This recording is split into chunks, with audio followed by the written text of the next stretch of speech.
You are listening to Phone Eats First. Hello, everyone. Welcome back to Phone Eats First, a podcast about romanticizing life and finding inspiration inside and outside of the kitchen. My name is Corey May, Corey in the Kitchen. Hi, if you know me. Have you found me? Hi, hello. I'm so happy you're here. Thanks for tuning in to another episode this week. We're either on 58, 59, 60, not entirely sure what order I'm going to release all these episodes. But today's episode is going to be about a topic I mentioned last week, and it got a little bit of love on Instagram from some people, really just like two of you, and then a few other people text me about it. But I was basically just talking about how I have a non-routine routine, which we'll get into, but I'm basically just saying how I have a new normal when it comes to a routine. And I feel like routines are so romanticized on TikTok and Instagram and social media, and everyone has this like clean girl aesthetic, and if you aren't doing X, Y, and Z every morning or every night, like this 10-step morning routine or night routine to have the perfect skin and the perfect sleep and your perfect whatever it is. And none of that's feasible. We all know that, but we still engage in the videos and like the videos and feel like we have this level of routine and performance that we need to compare ourselves to.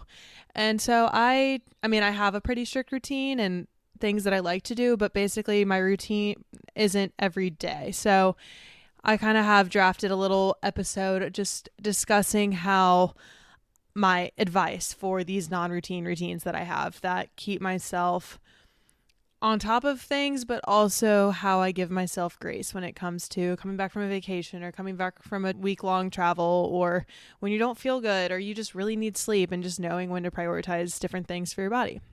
But before we get into that, we will get into a weekly report.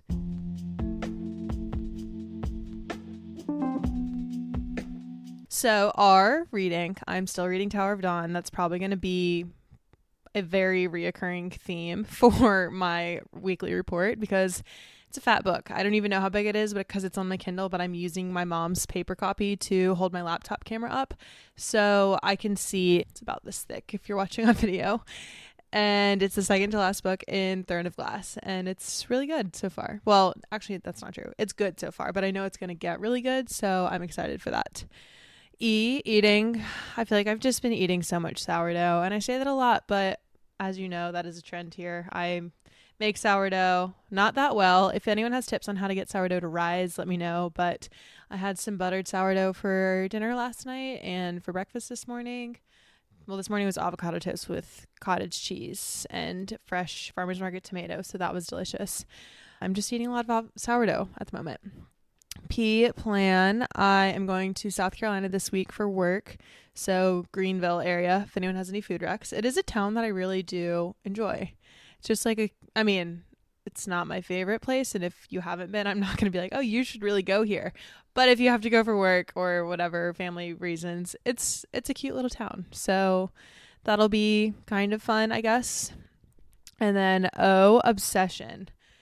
Not quite an obsession yet, but something I want to do more of, and I know it will become an obsession, is just TV shows, which let me explain for a second. I watched Adolescence this weekend on Netflix because I heard about it on the Squeeze podcast with the Taylor and Taylor Lautner, and they were like, it was phenomenal. And it's also only 4 episodes, and the way it's shot is a one-shot go. I don't know what the true cinematography word for that is, vocabulary, but the camera does not stop the entire shoot of 45 minutes, an hour, however long the episodes are. So it's all in real time, which I appreciate. It's not like a clip here in the police station and a clip here in the house and a clip here in the school. You are truly going on the road with whoever's in the car. You are sitting in the room. You're walking down the hallways with the actors. And I don't know, it's just a very unique filming that I enjoy. And then also just the show itself was really good. It's about a 13-year-old that this isn't spoiling anything, but he gets arrested for murder and he's 13. So it's just a kind of like a psychological thriller. I was a little disappointed in the ending, but anyway, back to my obsession. I'm just really, when I get into a show, I get a little bit addicted, so I know I can't be obsessed with TV shows because I don't have time, but I do I've always enjoyed storytelling, and whether that's reading or sharing my own stories on a podcast or listening to other podcasts or a really good show or movie, I just have a really hard time sitting down and committing. But once I start, I'm like, oh, this is really good. Let's keep watching. So that all being said, please send me your TV recs that are, this is, the show changed my life. And it can't be 6 seasons though. It can't. I'm sorry. I like a 2 season. It's just now out and it will be coming so I can watch with everyone. But I'll never watch a 6 season show. And I also can't do one that takes a whole season to get into. Again, I have time commitment issues. Okay, our recipe. This is a recipe I got from my Brazilian friend, Anna. So that's how you know it is approved. She told me you can cook steak in an air fryer. And I was like, there's no way. But then I was like, well, if you approve, because she eats steak like all the time. She's been on the podcast before. So if you haven't listened to that episode, definitely go back and listen. She basically has the carnivore diet with a little bit of alterations here and there just based on what she's feeling. But she eats red meat all the time. And so I was like, if you cook steak in an air fryer and approve, then I will absolutely approve. Just her timing was a little short, let's say. I took it out and I was like, this is only halfway cooked. So you preheat your air fryer at whatever the hottest temperature is, usually like 400. And then she told me 6 to 8 minutes per steak. That's where I had some disagreements. I had to go more like 8 to 12, just kind of depending on the size of the steak and all that. And I did flip mine because I found that I put foil in because I don't know, something about the raw meat in the air fryer I'm not vibing with. So I've had to flip it, but maybe if you don't use foil in the air fryer, you don't need to flip it. But either way, just kind of trial and error. But it did work. And also, if you live in an apartment or honestly just have a house that's kind of small like me and you don't want to fill your entire kitchen with smoke, great way to cook steak. So I recommend. And then lastly, tea treat is I've said this before, but my honey cinnamon latte. Just finished mine right now. They're delicious. And also, Maya and I got ice cream leaving the beach yesterday called 2 Scoops in Holden Beach. And just ice cream, real ice cream at the beach and a waffle cone hits different. I got some chocolate flavor and then an Oreo mint flavor, and it was just the perfect sweet treat. And we also got it at like 4 or 5 o'clock whenever we left the beach. And it was a nice pre-dinner snack, or even we could call that our dinner, and then we didn't really eat dinner and just had snacks for dinner. So it was just a lovely evening and a lovely little treat. All right, well, that is the weekly report. Now let's get into the episode.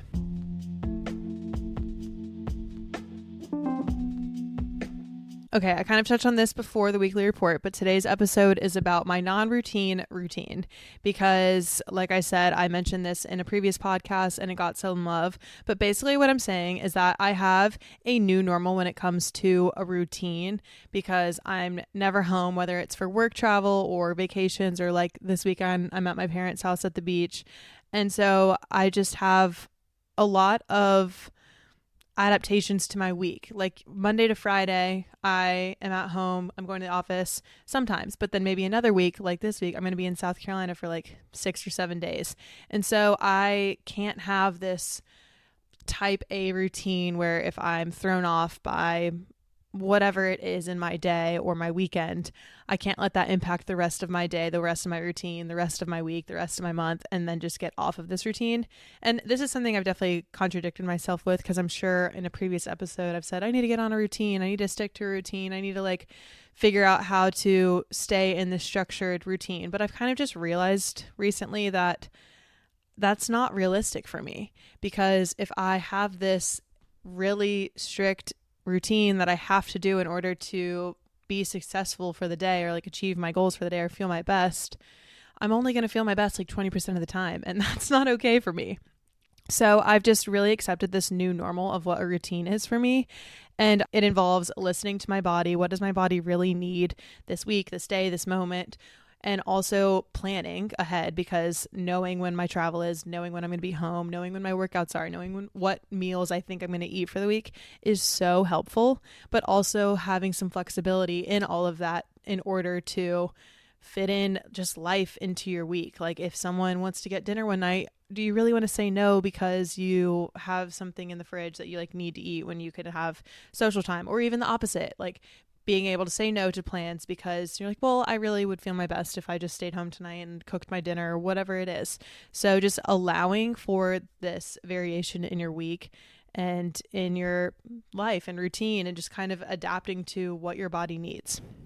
So again, I'm not here to solve world problems or provide like the perfect answer of how to do all this, but I just have a little bit of advice for how I've kind of been adapting to this non-routine routine recently to allow flexibility and still have structure in my life.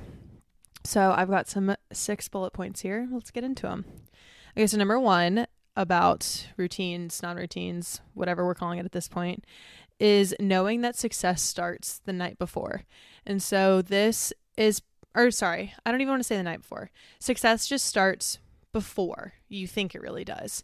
It's not doing X workout to then have abs. That's not how things work. Success starts earlier than that. And so example 1 is the night before, like I already gave away.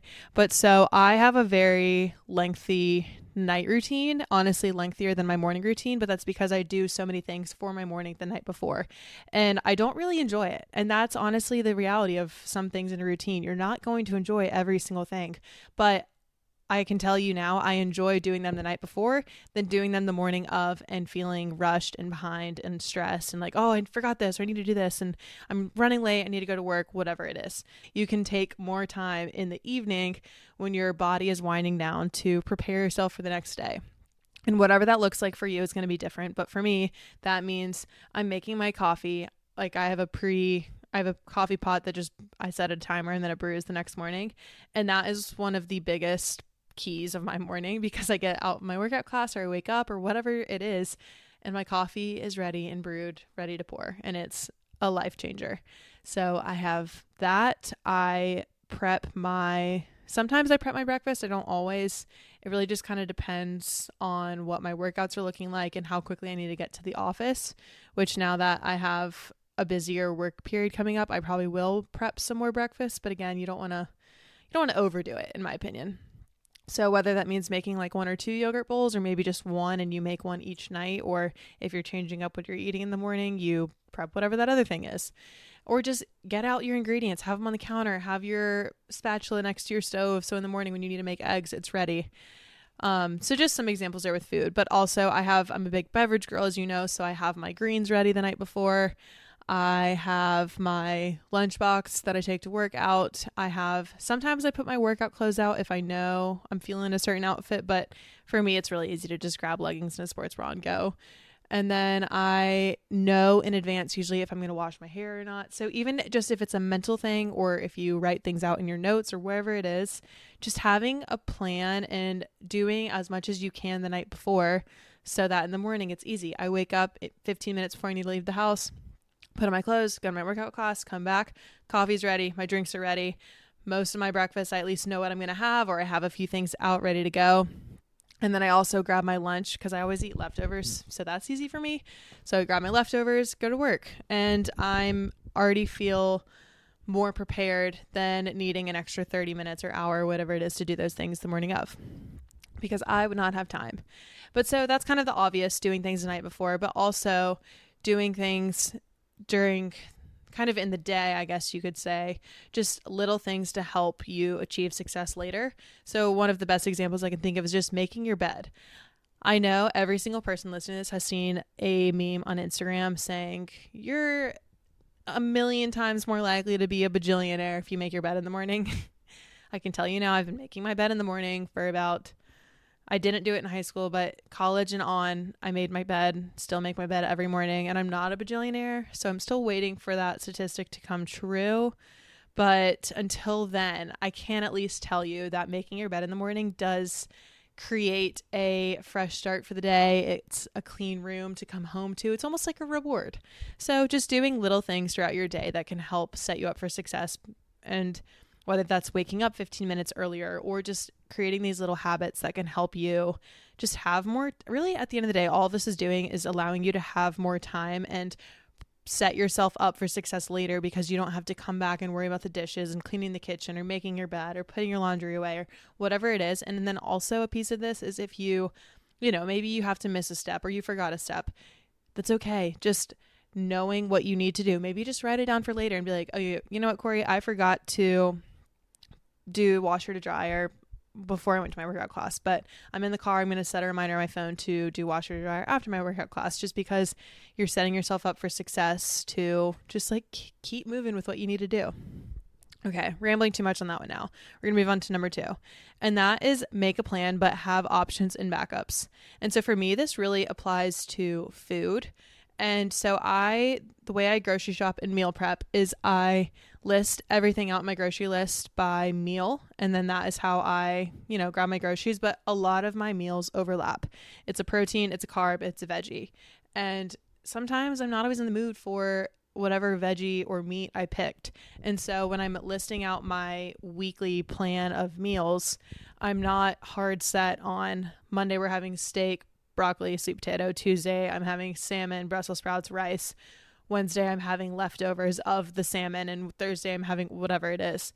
I just list out the meals that I can make, that I have purchased, and I honestly list a lot of things out in my notes, and then I don't look back at it the week before, but it still helps me on Sunday or Monday or whenever it is that I'm listing out my weekly plan of just kind of laying out my week and visualizing my week and what it's going to look like, even though I don't need to go back in and check off, oh, I did yoga, I made my salmon, I walked Callie after work that day.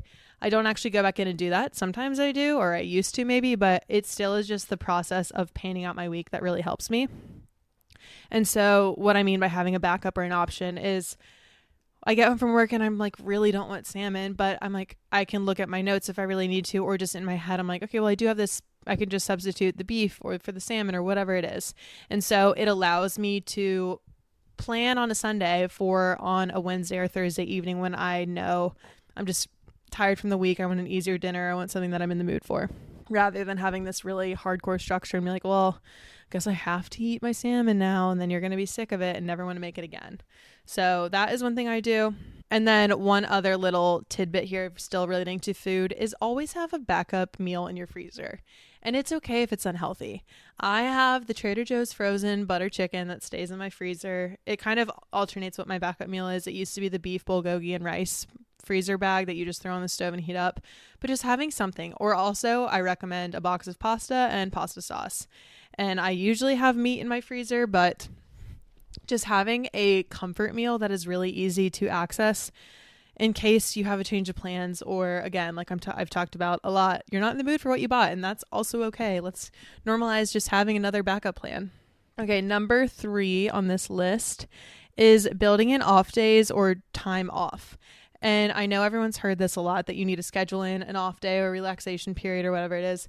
I don't really do that, but what I do, again, going back to my kind of listing out in my notes, my plan for the week, I have accepted that, for example, I cannot go to core power yoga 3 days in a row. I physically can, but that day 3 that I go, I don't enjoy. My shoulders are really sore. I'm like, I've done this workout 2 times already in a row. Like, I want to just mix it up, or I want to sleep. And I've realized that I have less stress just knowing and allowing myself on whatever day of the week that I'm kind of going back out through my workout classes that I book in the app, and making sure I have Wednesday morning off if I'm going to go Monday, Tuesday, or maybe I have Thursday off if I'm going Tuesday, Wednesday, and just allowing that time off, rather than if I still have that Wednesday class booked and then like Tuesday night comes around and I'm like, oh, I really should go. Like, I really should go. I should work out. I should do this. It's just causing me more stress than when I know I'm like, ooh, I have earned this morning to sleep in an extra hour and just have a slow morning at home and really have a longer walk with Callie, or play soccer at lunch that day, whatever it is.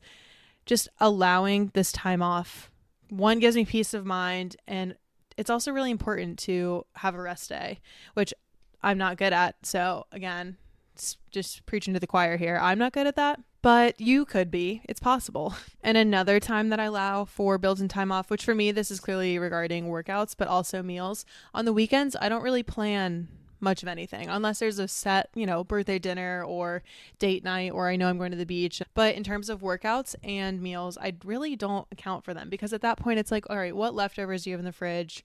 What do you feel like doing? I love sleep, so I really enjoy sleeping in on the weekends, even if it's just until 8 or 9. Sometimes I don't set an alarm and I get up at like 10. You never really know, but I just really need those days to reset and relax and just go for a really long walk. Or I tell myself I should work out those days, and sometimes I still don't. And you know what? That's okay.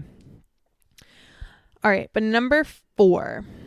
So this is regarding travel, which is kind of where I really got the bulk of this idea of this topic. And we all know that traveling really throws you off your routine.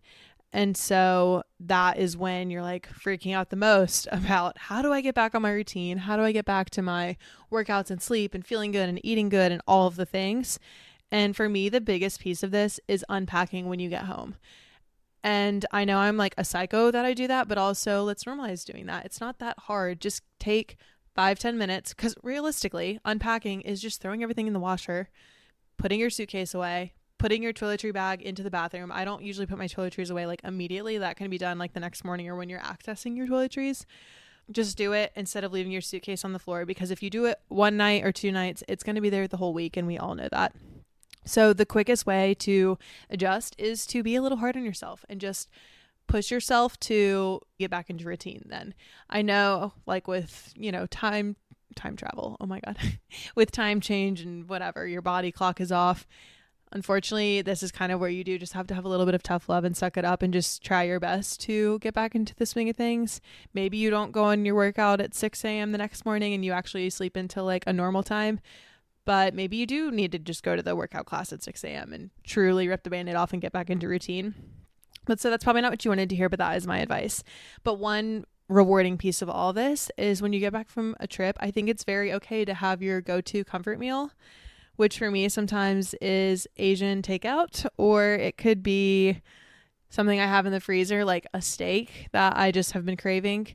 So having something that is going to kind of ground you and feel like a reward, because sometimes we just need to reward ourselves and be like, you know what, I really did earn this. And so I'm going to have my favorite meal when I get home from a long trip, even though you feel like the trip is a reward. But maybe if you tell yourself, if you unpack your suitcase when you get home, you can have your favorite meal. I don't know. Just an idea here. Number 5 of non-routine routines, how to just figure them all out, is knowing that pivoting is okay. Do you need to cancel a workout? Do you need to sleep in? Do you need to go to bed early or take a nap during the day? Do you need to stay home and not socialize, or vice versa? Do you need to force yourself to go out and socialize? So allowing, again, this kind of ties into the flexibility and having a backup when it comes to the meals and all of that, but just listen to your body. And know it's okay if maybe you're more sore from your workout than you think, or maybe you're less tired than you thought you were going to be, and you should just jump into, again, your routine the next morning or whatever it is. Just being able to know when you either need to push yourself or hold back. So just know pivoting is okay. That's where kind of having grace with yourself comes in. And then number 6, last thing on my list, is to kind of contrast everything that I've been saying. I'm not all about just like taking it easy on yourself. You also need to know, which I just kind of talked about this in the last bullet point, but you need to know when to also push yourself, because in order to have a routine, that takes a lot of self-discipline, and self-discipline is hard. Again, it's called self-discipline because only yourself can discipline you and push yourself and really challenge yourself and be like, all right, Corey, like you actually can do this. It's hard to wake up, but it's going to be worth it. So a little bit of anxiety and fear is kind of helpful in life, because if you don't have a need to like go, you're never going to go. And so if you don't have that, that's how I survive life, is just like a little bit of anxiety to just like keep going. So really just having grace with yourself, but also pushing yourself.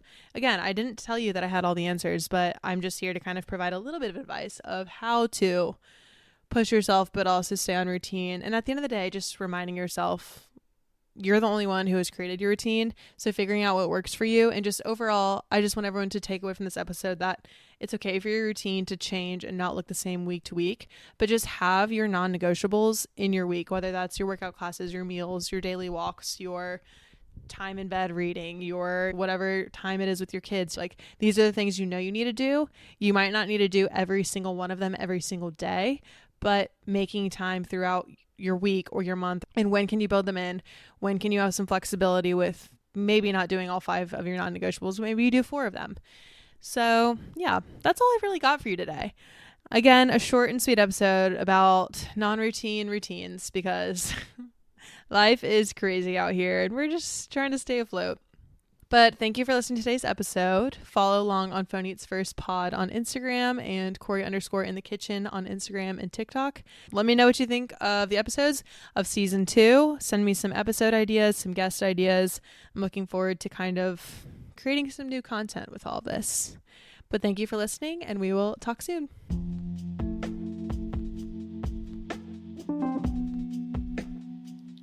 You are listening to Phone Eats First.